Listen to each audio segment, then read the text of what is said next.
Meus queridos irmãos e minhas irmãs, hoje a Santa Mãe Igreja celebra a solenidade da Santíssima Trindade.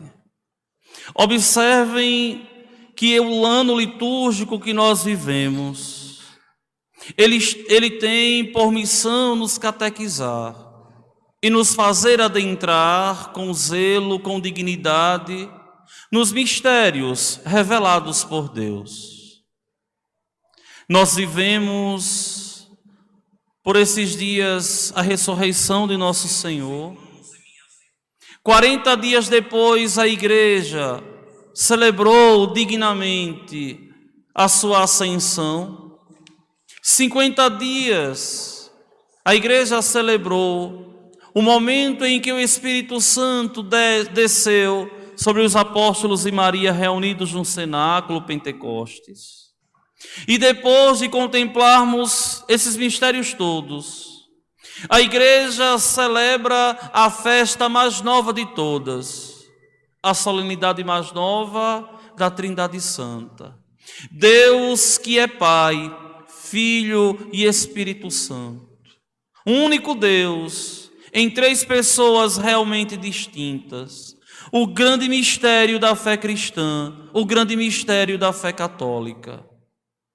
E vejam que a Igreja nunca caiu em heresia, a Igreja nunca se distanciou dos ensinamentos deixados por Ele, ao proclamar a fé em um único Deus, que verdadeiramente em Deus há três pessoas distintas: o Pai, o Filho e o Espírito Santo. O Pai, que é aquele que gera, o Filho, que é aquele que é gerado, e o Espírito Santo, que é o gerador do Pai, do Filho. Isso é tão interessante para nós cristãos, porque essa palavra pessoa, ela é inapropriada para se aplicar a Deus, filosoficamente. Mas como nós não temos nenhuma outra que aproxime essa realidade de nós falamos em pessoa, em hipóstase. Só que a diferença é que em Deus uma pessoa não vive sem a outra.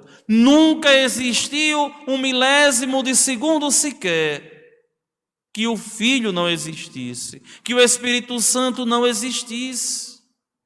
Vejam que existe uma analogia dos padres da Igreja para exemplificar a Trindade Santa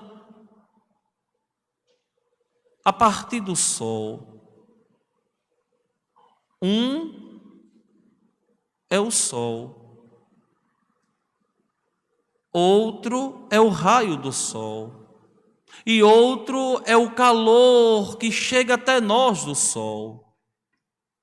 Tudo o sol, mas três realidades distintas. É como que o Pai fosse aquele astro que está lá queimando, ardendo. O Filho, o raio de sol que viesse até nós.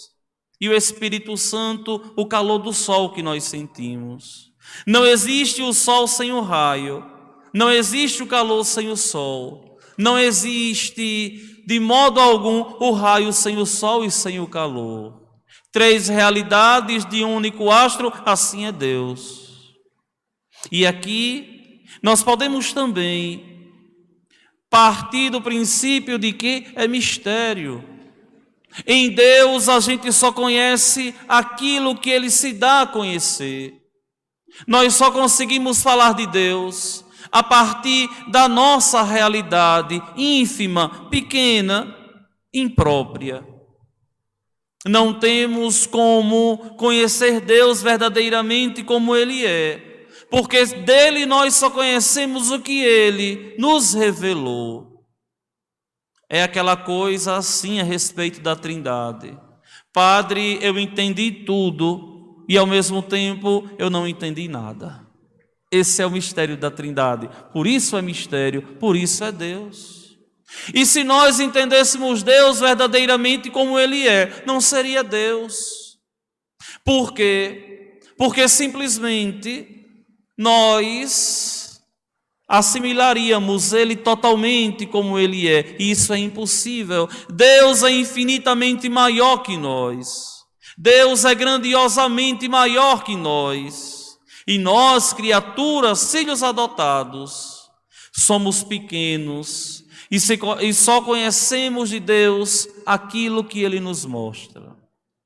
Só que é interessante essa leitura de hoje, uma leitura saborosa, gostosa do livro do Deuteronômio, que nos vai falar da realidade e da revelação. Deus que se revela ao homem, e o homem que conhece Deus a partir daquilo que Ele revela. Olhem a leitura. Moisés falou ao povo dizendo: interroga os tempos antigos que te precederam, desde o dia em que Deus criou o homem sobre a terra, e investiga de um extremo ao outro dos céus, se houve jamais um acontecimento tão grande, ou se ouviu algo semelhante. Existe, porventura, algum povo que tenha ouvido a voz de Deus, falando-lhe do meio do fogo como tu ouviste, e tenha parecido vivo?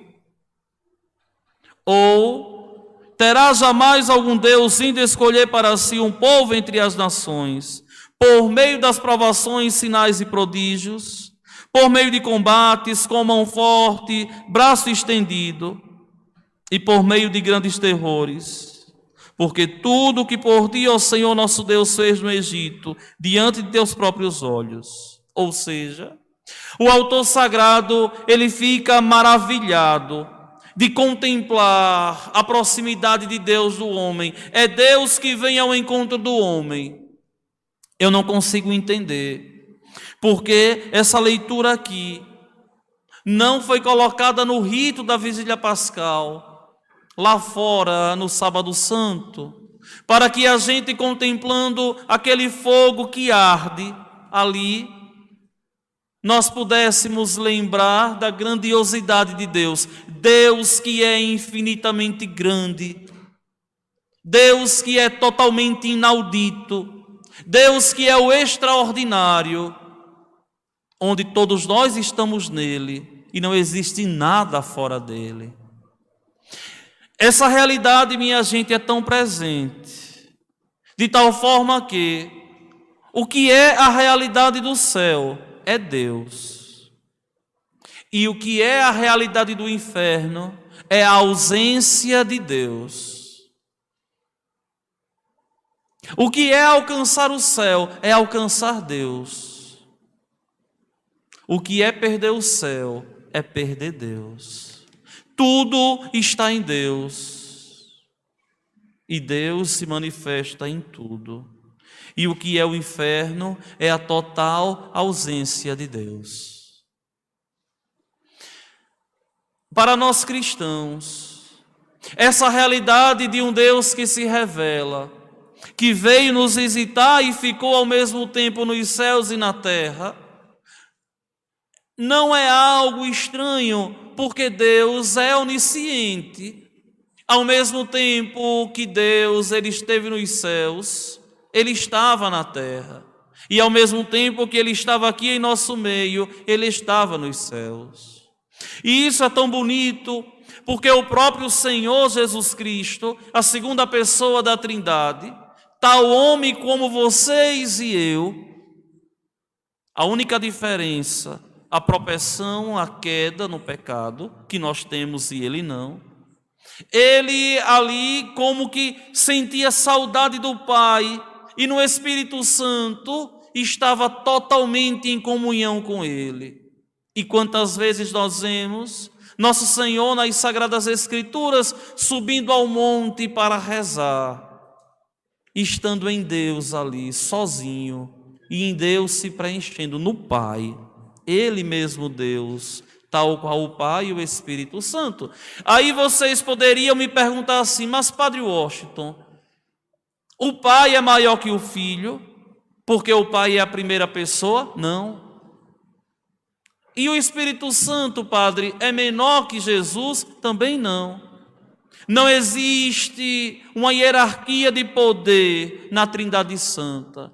O Pai tem o mesmo poder do Filho e do Espírito Santo. Os três se amam e não existe vontades próprias. A vontade de um é a vontade de outro. A vontade do outro é a vontade do outro. E por que é assim? Porque é um Deus que é uma comunidade perfeita. A comunidade perfeita do amor, onde o amor permeia tudo, e não existe divisão, e não existe dicotomia, e não existe disparidade de modo algum. Não existe de modo algum disparidade, não existe de modo algum nenhum tipo de dicotomia em Deus. Deus é uno, totalmente único. Deus é uno, totalmente misterioso. Meus queridos irmãos e minhas irmãs, isso é tão importante para nós cristãos, tomarmos consciência que Deus se revela para que nós possamos adentrar no seu mistério, mistério da grandiosidade de Deus, mistério da grandiosidade de Deus que se revela totalmente ao homem. Para nós cristãos, contemplarmos essa grandiosidade de Deus, nos mostra como nós somos pequenos, nos mostra verdadeiramente como nós somos pequenos e deixamos muitas vezes a desejar, nessa capacidade de sermos grandiosos, nessa capacidade de sermos grandes em Deus nosso Senhor. Meus queridos irmãos e minhas irmãs, para nós cristãos contemplarmos o mistério da Santíssima Trindade, é entrarmos no terceiro céu, naquilo que de mais escondido existe em Deus, naquilo que de mais grandioso existe em Deus, onde só o Filho contemplou o Pai. E nós contemplamos o Pai a partir do Filho. E isso é tão interessante porque nas Sagradas Escrituras, Filipe pergunta a nosso Senhor, Filipe, um dos 12, Senhor, mostra-nos o Pai, e isso nos basta. E Jesus vai dizer a Filipe, Filipe, quem me vê, vê o Pai, ou seja, eu sou a imagem do Deus invisível. E é aqui que os protestantes se perdem, quando não conseguem entender as imagens católicas, quando não conseguem de modo algum compreender a arte católica de esculpir uma imagem de Deus, que é sinal que nos remete aos céus. E por que fazemos imagem de Deus? Porque Deus se mostrou fisicamente com um corpo apetecível como o meu e o de vocês.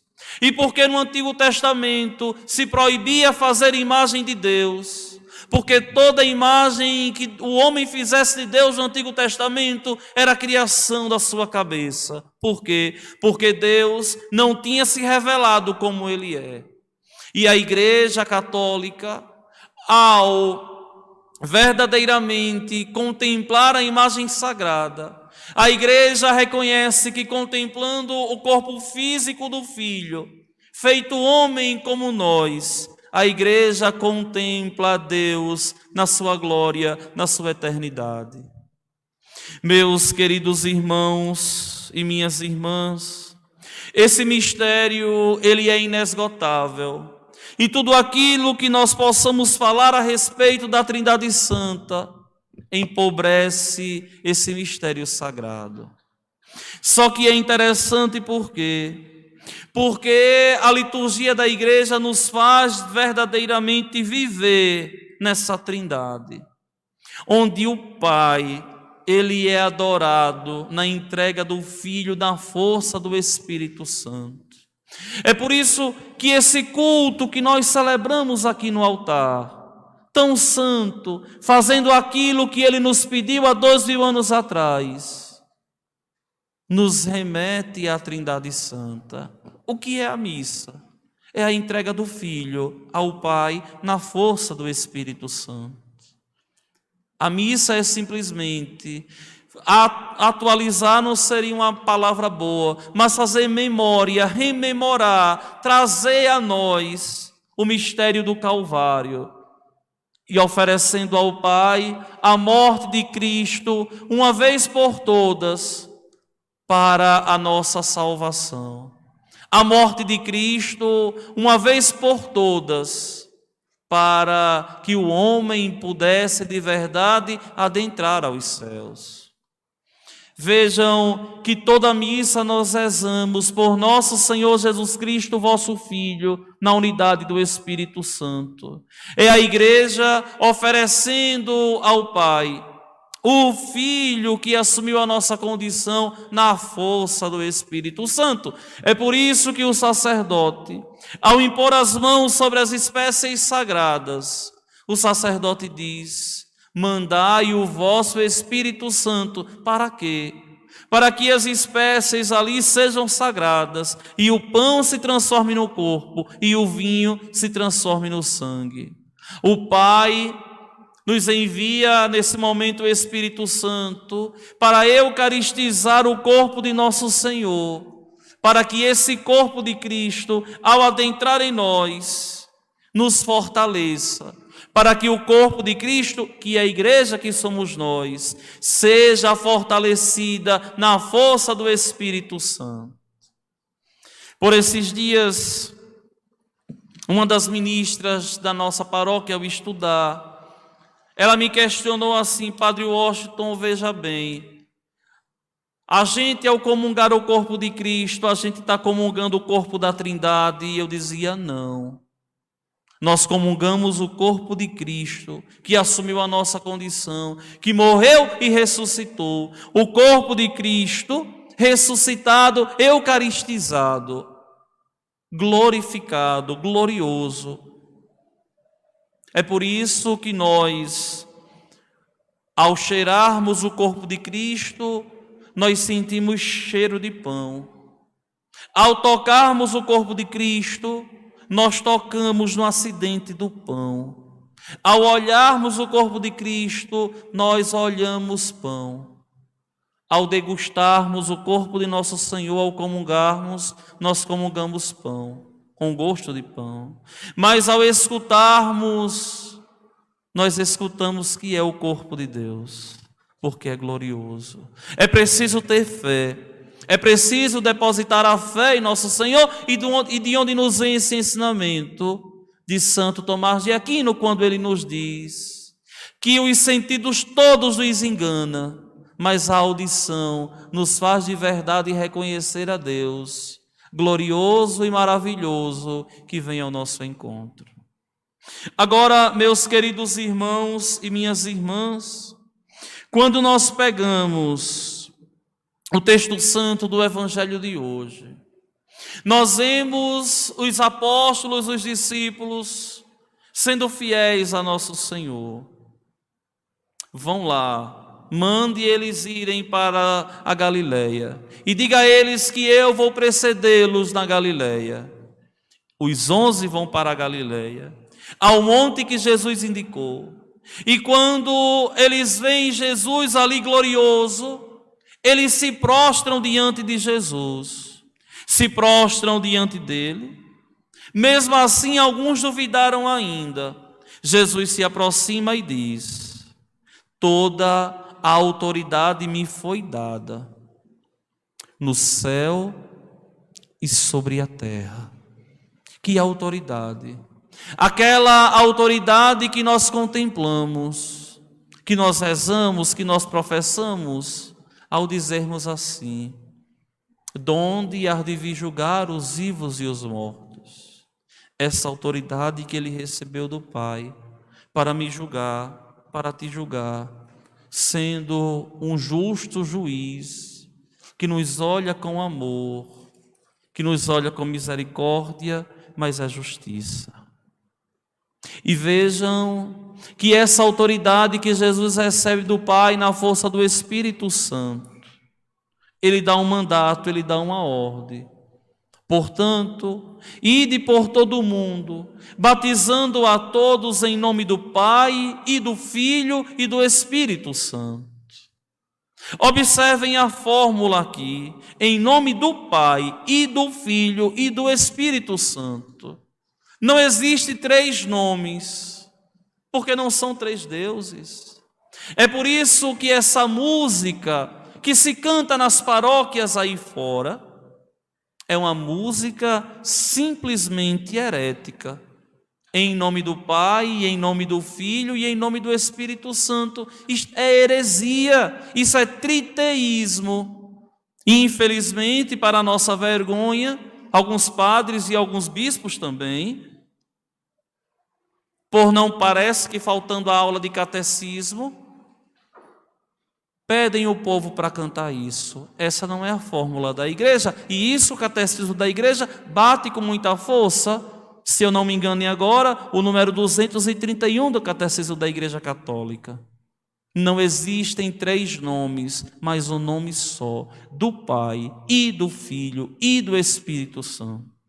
E essa fórmula, meus irmãos, faz com que nós cristãos, todas as orações, nós invoquemos a Trindade Santa, em nome do Pai, do Filho e do Espírito Santo. E quando nós cristãos nos sentimos ameaçados com alguma coisa nos causa medo, a gente traça o sinal da cruz. E todo ato litúrgico da igreja sempre se inicia com o sinal da cruz. Não existe nenhum rito, nenhum ato que não se comece com o sinal da cruz, com exceção da Sexta-feira Santa, porque ali é uma paraliturgia. Mas todos os ritos católicos se começam invocando a Santíssima Trindade, com essa autoridade que Ele nos deu. E porque nós estamos aqui? Porque Ele nos pediu. E porque Ele nos congrega? Porque Ele verdadeiramente mandou. E para nós isso é muito importante. Sermos obedientes aos ensinamentos de Deus.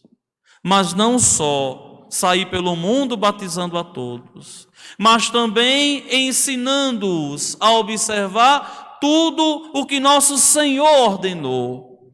E aqui nós temos um grande problema de teologia, de interpretação da Igreja de Cristo, porque quem não tem fé quer mudar a doutrina católica para atrair as pessoas. Como nós vemos o mundo dizendo, a igreja é retrógrada, a igreja tem que se abrir ao mundo, a igreja tem que aceitar isso ou aquilo. E a igreja simplesmente diz, nós não podemos ser infiéis a Ele. Temos que ser fiéis àquilo que Ele nos pediu. Temos que ser fiéis àquilo que Ele nos ensinou. Temos que guardar, observando todos os ensinamentos dEle.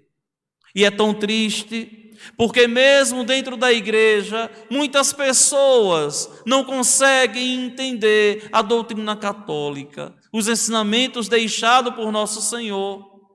Observem que a igreja, ela não é, de modo algum, de jeito nenhum, uma prostituta, como muito bem fala o teólogo von Balthasar, ao dizer a casta meretrix, uma prostituta casta, não.